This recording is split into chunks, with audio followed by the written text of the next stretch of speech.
Food and water are the top two things that every pepper needs. Okay, actually needs. Sure, we need to breathe, right? But food and water are something we need. So let's go ahead and avoid these water mistakes. And later I'll be talking about food storage mistakes. Hey everyone, Morgan here. Let's go ahead and dive into number one water mistake is using the wrong containers. So there's a lot of information out there when it comes to using and refilling containers of water for certain things. Now, many people are making the mistake of using non-food grade containers for storing water for potable purposes. They fill milk jugs, which unfortunately, the milk, even if you clean the milk jugs as much as you possibly can, that bacteria from the milk actually can stay in the plastic. So it can contaminate your water over time. I never ever recommend storing potable water, or what you want to be potable water, in things like milk jugs, laundry jugs, things like that. Now, if you want to store it for non-potable purposes, that's great. More power to you. Do it, right? But if it's for potable purposes, you really want to stick with food grade material that is made for food, which is also obviously designed for water. Plastic or glass, food grade plastic or glass. Next one is storing in direct sunlight. So a lot of people say, storing in the warmth is just as bad as storing it in sunlight. This is incorrect.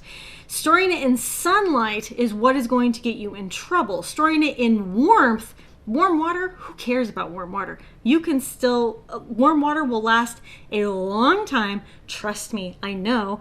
I've kept warm water closed and opened in our seats, underneath the seats of our car for months, 6 months to a year I've done this. And we use and rotate that water, but it's been in the hottest times, 100-degree plus heat in our car, right? Hottest times here in Texas.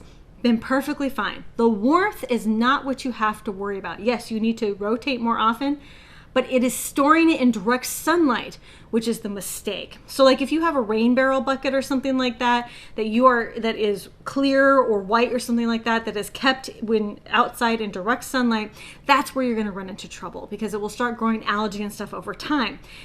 Now, when you sanitize water with UV from the light, you're only keeping it in the light for 6 to 8 hours, something like that. And that's not going to grow the algae in that short amount of time. But it's the prolonged direct exposure to light that will cause a problem, okay? So you want to keep water in a cool, dark place to prevent the contamination of growth of algae, which can be the growth of bacteria and stuff like that. You can put a little bit of bleach in the containers if you like, but in general, just keep them out of direct sunlight and they'll store for many, many, many months. So not rotating stored water. So this is something that I just said. If you have water in non-ideal conditions, you don't have it in a cool place, you want to rotate it. Who cares about warm water? Sealed, bottled, warm water, not a big deal, literally at all, okay? A lot of people are worried about the leaching of the plastic in the water, and I get that. I do, I really get it.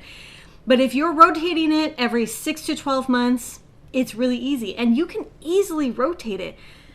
Just like grab a few bottles, every few months you can just grab a few bottles of water and put them in your car and then drink them in the car. Or if you're going to go on a trip, just take them on the trip with you. You can use it for just drinking water. You water your plants with it. There's just so many ways to rotate water every 6 to 12 months. And then once you're rotating that water, you're getting a brand new case of water, or whatever the case may be, right? So you're rotating it out. Every year would be fine, regardless of where it's kept. Just out of direct sunlight, right? Regardless of where it's kept, as long as you're rotating out every year, it's fine. Now, technically, bottled water has an indefinite shelf life. But again, many people are very concerned about the leaching of plastic. I'm not really concerned about that, but a lot of people are. And so if you are concerned about that, you're just going to want to rotate more often. 1 or 2 years. If you keep it in the most ideal conditions, you can rotate out every couple of years, something like that. But it's not like you're rotating out the entire water collection that you have. You're doing it slowly, a little at a time, and then it's just like a natural rotation of water. So you always have fresh water on hand no matter what. It's just a natural rotation of water. So another mistake that I see a lot of preppers make is inadequate water treatment. So the other day I saw somebody wanting to fill just empty jars with water and then close it. They weren't trying to seal it or anything like the water bath can it, because you can water bath can just jars of water, right? That's a way to seal it so that it keeps the contaminants out. It is technically an open container if you just hand tighten it. It's an open container. You can still have contamination in it, okay? This is the same with anything in which you fill the water yourself and then just close up the lid. If it is not sealed, it can be contaminated. So what you want to do is make sure that you're putting a little bit of bleach in it. I'm not saying you shouldn't store in canning jars. You want to do that, great. But if you are not sealing it, put that bleach in. You will also need to then do that probably every 6 months to a year. Continue to put the bleach in, or rotate the water and then put new bleach in that new water, that kind of thing. So even if your containers are cleaned, it doesn't matter how sterile your jars or your containers are, it is still an open container. So you want to make sure that the water that's going in is treated, as well as when you are taking it out for any potable purposes that you could treat it again. You can run it through a Berkey, right? Go ahead and run it through a Berkey, run it through whatever, and make sure that you are getting it nice and treated, okay? Okay, the last one is understanding your basic water needs. People just don't understand their basic water needs. And I think it's because it's so easy to get water, but also a lot of people just don't like water, which is so weird because I love water. I'm actually drinking a sparkling water right now. I love this sparkling water. It has no sugar, no sodium, nothing like that. It's just like a little sparkling water, and I love it. But sometimes you got to have flavored water, or you want to have flavored water just to chug it down or whatever. I drink so much water. I drink one of these a day and that's it. Otherwise, I'm chugging a 20-ounce hydro flask of water all throughout the day, and I'm refilling it all the time. And this is something people just don't do. I and my kids carry a water bottle with us all day, every day.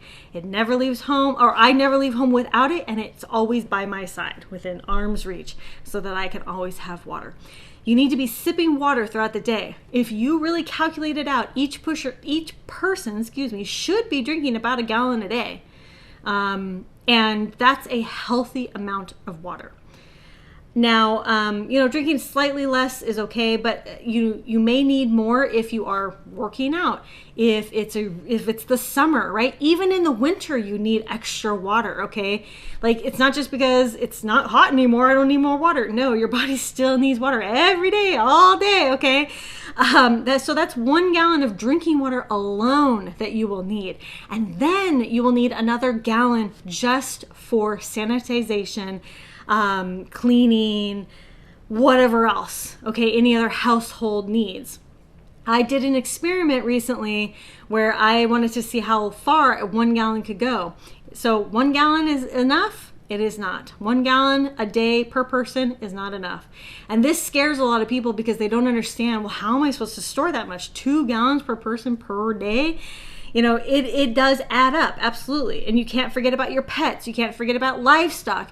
You can't forget about everybody in your household that consumes water or uses water in some way for cooking, cleaning, hygiene, drinking, right? So these are all the things. And of course, I have to have water with my coffee. Like I can't have coffee without water. So, water is a really big deal. Store water wherever you can. Under your bed, in your closets. You can store it in cabinets. You can store it in the freezer. Go ahead and fill up old water bottle containers of water. Put it in the freezer. I've filled up Ziploc bags of water to put it in my freezer. Get that water stored. I guarantee, no matter where you live, in an apartment or whatever, I have stored water in every little nook and cranny. Even when I lived in the tiniest of RVs, you can store water, okay? Even if it's not enough to get you through like a 30-day period. If it's just like a couple weeks worth of water, you're well ahead of the schedule. And then you can start doing rainwater collection, and finding local water sources, and you can expand out from there. If you have a pool, that could be another resource, things like that. It sounds like a lot, like you just want to buy the water or get the water and just like put it away and never forget about it again, never think about it again.